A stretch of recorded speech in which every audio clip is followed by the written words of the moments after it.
Jabatan Kastam Diraja Malaysia menubuhkan pasukan tempur operasi Medan Kastam Kobra dibarasi 205 pegawai penguatkuasa bagi mengendalikan kes berprofil tinggi.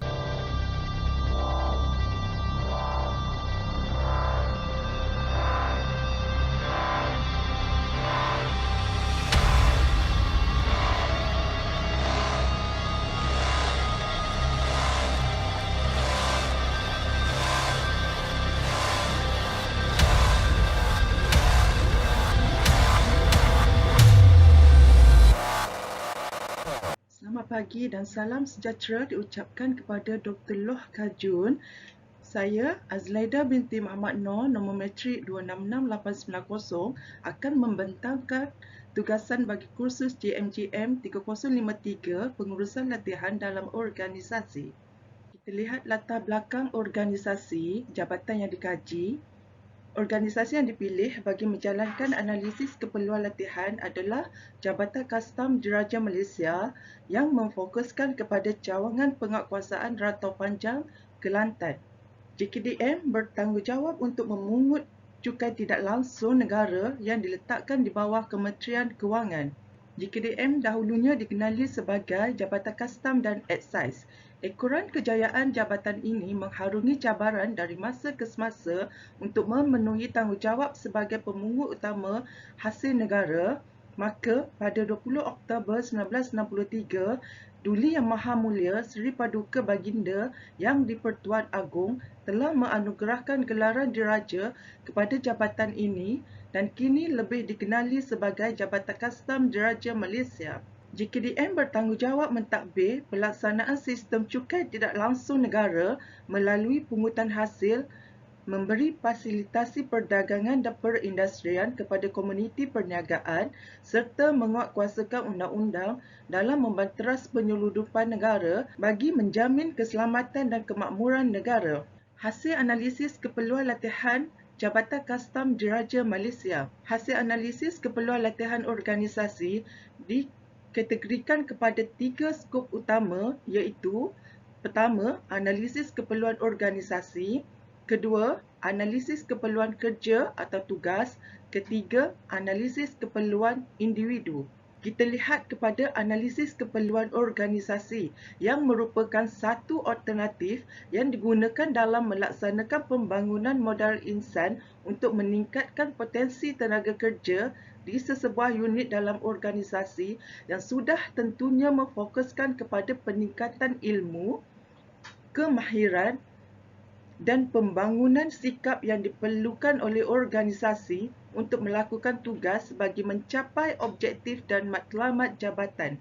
Dari sudut analisis keperluan kerja atau tugas pula, dilihat merujuk kepada satu usaha yang terancang dalam organisasi untuk memudahkan proses pembelajaran tenaga kerja dalam meningkatkan kecekapan dengan berlakunya peningkatan pengetahuan, kemahiran atau tingkah laku yang diperlukan untuk meningkatkan keberkesanan kerja melalui 3 kaedah yang digunakan, iaitu: pertama, pemerhatian, temubual di kalangan anggota penguatkuasaan JKDM di Rantau Panjang, Kelantan dan membuat analisis reka bentuk tugas di bahagian penguatkuasaan JKDM. Dari sudut analisis keperluan individu pula, ia merangkumi matlamat latihan yang dijalankan agar setiap peserta dapat menguasai pengetahuan, kemahiran dan tingkah laku yang dipelajari sepanjang program diadakan dan dapat diaplikasikan dalam tugas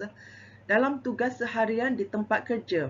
Dari skop ini, analisis keperluan latihan dibuat berdasarkan pada 3 kaedah, iaitu laporan penilaian prestasi dan sasaran kerja tahunan, penilaian kendiri dan ujian kemahiran setiap anggota penguatkuasaan.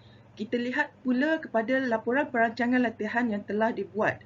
Setelah menjalankan analisis keperluan latihan, maka organisasi telah mengenal pasti satu latihan risikan dan siasatan perlu dijalankan bagi memantapkan lagi ilmu dan kemahiran anggota penguatkuasaan JKDM di Rantau Panjang. Ia dilihat sebagai satu keperluan latihan dalam organisasi memandangkan kedudukan unit ini di kawasan sempadan negara yang mencabar dalam tugasan anggota penguatkuasaan dalam mengekang aktiviti penyeludupan. Matlamat program pula adalah untuk mematras segala bentuk penyeludupan dan penyelewengan dengan cekap dan berkesan bagi memastikan segala undang-undang dan peraturan-peraturan yang ditadbir oleh jabatan dipatuhi sepenuhnya.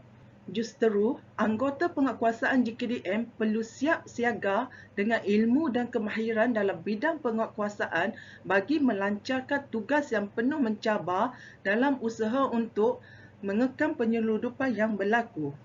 Objektif program pula merangkumi beberapa skop iaitu pertama, melatih anggota penguatkuasaan untuk menjalankan operasi risikan dan pencegahan penyeludupan secara bersepadu dan terkoordinasi melalui kaedah rondaan darat dan laut, sekatan jalan raya dan pemeriksaan premis ke atas aktiviti penyeludupan.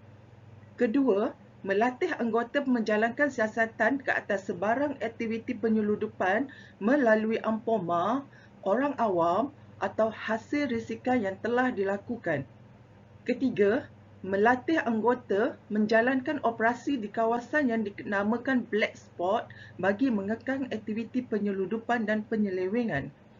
Keempat, dapat memahirkan anggota penguatkuasaan untuk membuka kertas siasatan ke atas setiap kes yang diperolehi bagi tujuan tindakan hukuman yang sewajar dapat diambil ke atas diri pesalah melalui tindakan pendakwaan atau tawaran kompaun.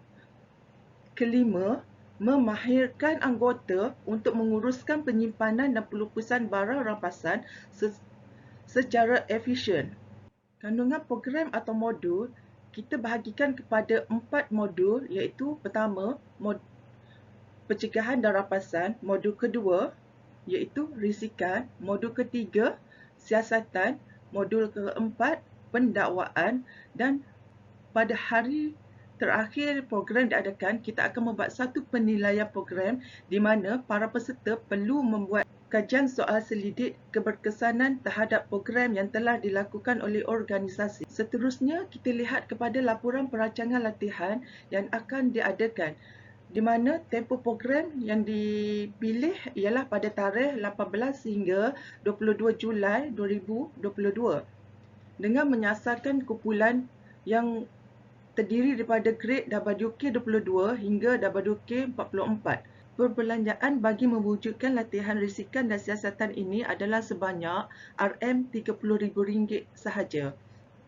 Bagi melancarkan kursus yang akan diadakan ini, organisasi telah mengenapasti beberapa jurulatih yang terdiri daripada Akademik Kastam Diraja Malaysia Melaka dan juga Polis Diraja Malaysia Bukit Aman.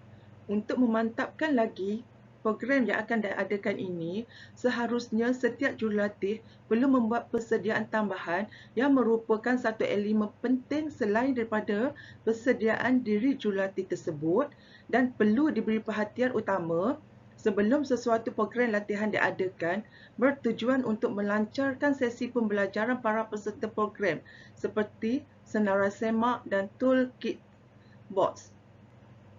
Penilaian program diadakan melalui dua kaedah iaitu kajian semula dan kajian impak bagi memastikan keberkesanan program yang dijalankan. Kesimpulannya, JKDM dilihat sentiasa dinamik selaras dengan perubahan persekitaran.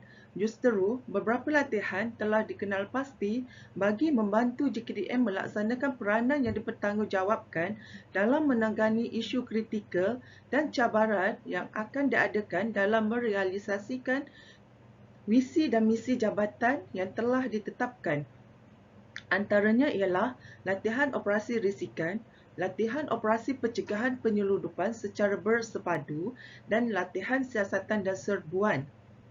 Seharusnya seorang pemimpin perlu mempelbagaikan strategi dan gaya komunikasi kepimpinan serta latihan atau program yang berkesan dalam organisasi termasuk menerapkan strategi memahami visi, misi dan objektif organisasi untuk pekerja bawahan menghasilkan perkhidmatan yang cemerlang. Sekian, Terima kasih.